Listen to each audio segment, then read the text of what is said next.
he was incredibly in shape and thin, so Lucio really enjoyed that, and he was very athletic and jumping around on the set, doing all kinds of stunts. E poi per l'ultimo, quando facevamo il trucco per i vermi nell'occhio, sta roba qua, siccome era un trucco molto pesante, 3-4 ore al giorno, aveva proprio il massimo rispetto, a me non mi ha mai urlato, io ero molto rilassato quando lavoravo con lui.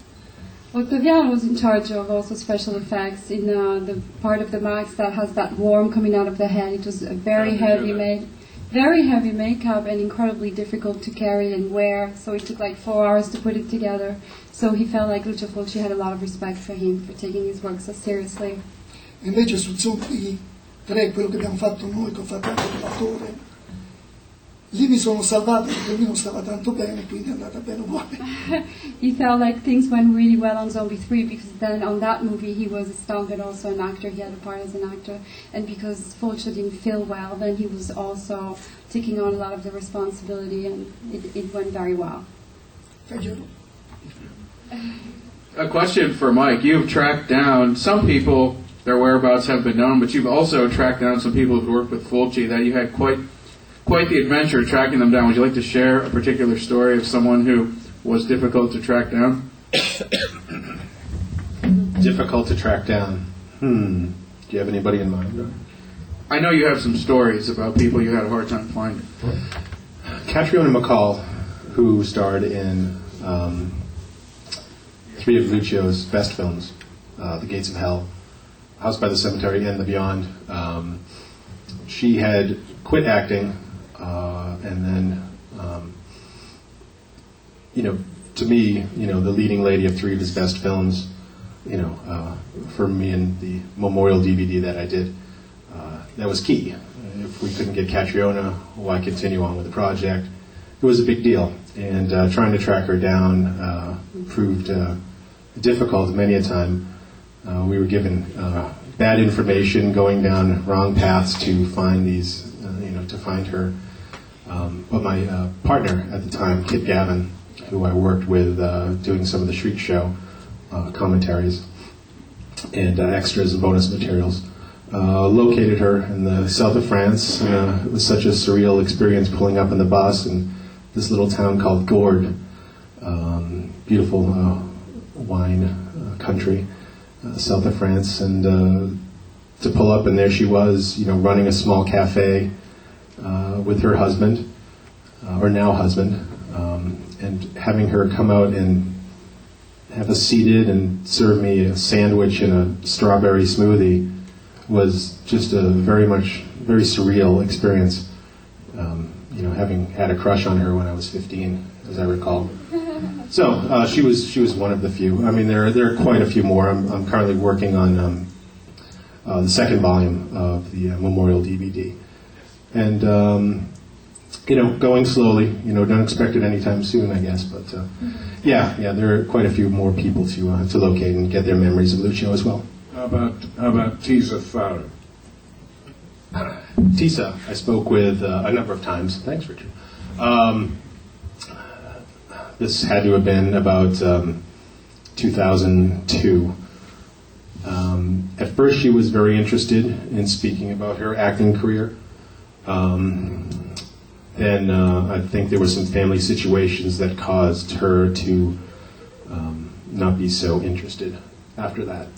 At the end of our final conversations I had with her, I don't want to remember my acting past. I like my life.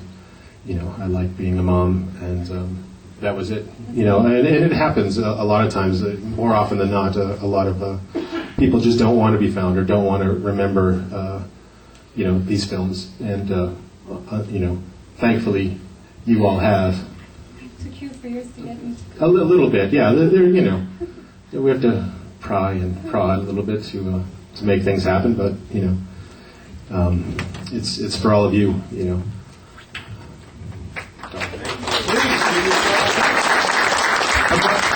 The Wasteland is about you. There's 200 of you sitting right here, right now. Always give yourself a hand when you deserve it.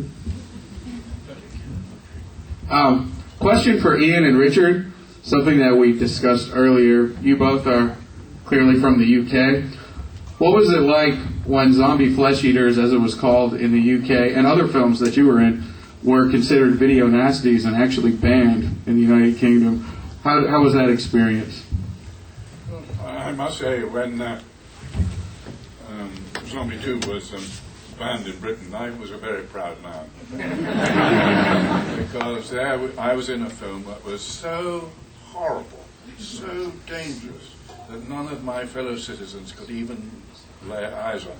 They were so horrified and terrified that they'd never recover from it. Who wouldn't be proud of such a movie? Well, unfortunately, the ban didn't last very long. It was now buy it in any street It's corner. also It doesn't work. such bad. Yeah, but unfortunately, no longer banned. It's and you can get it pretty well everywhere. That's actually one question I wanted to ask the audience, because I've been asking, people have been asking me this myself. Why is Zombie 2 such a successful movie? Why does it come out of the hundreds and hundreds of horror movies that have been made? Why are there such a very few, including Zombie 2? What is it? What is it about Zombie 2 that makes it a film that people can see again and again? And so I can put that to you. Anybody have an answer for that? It just works. I was going to say, it's a part of for me, it's part of an era. The 70s, inspired by Night of the Living Dead, and late 60s, zombies came into their own in the 70s, and it was one of the ones that really stood out. Zombie 2 for me as a fan. I saw it 6 times when it came out. I guess I was just of that age, and it kept playing with a double feature, so I get to see another movie with it. So I don't know if any of the fans want to speak up and say something. Why, please go ahead. There's a zombie fighting a fucking shark, man. Sharks. I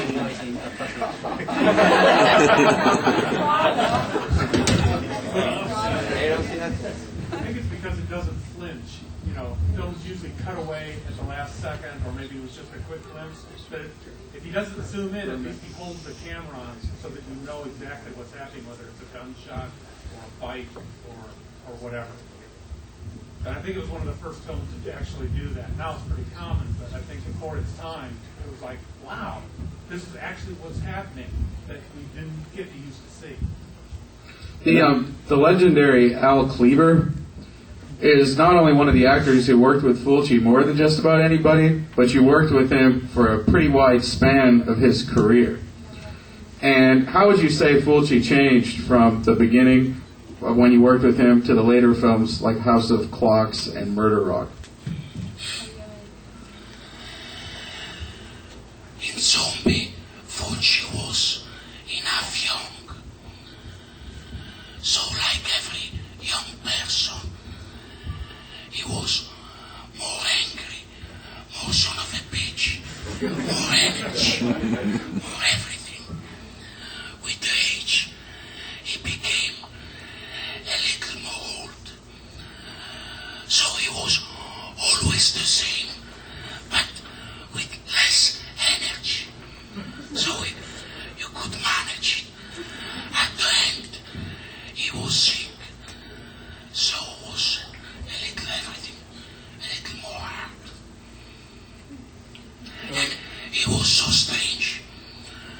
Why, for a time, I was living near him. Sometime I met him in the street or in the shop of the newspaper. I said, "Hello, sir," and he didn't answer.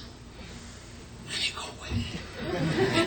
Maybe after 1 week, he called me to shoot, but in the street. It was crazy. Ian wanted to follow up on what Richard was saying. Well, it was your question about the effect that being banned sort of had. In England, as Richard said, it was classified as a video nasty, and that was one of the reasons why I think the film got so much notoriety. But the strange thing about that was that my wife's uncle actually sat on the committee that banned it. He was a gentleman called Martin Ingleby, and he was an English peer. He sat in the House of Lords. He was called Viscount Ingleby. And I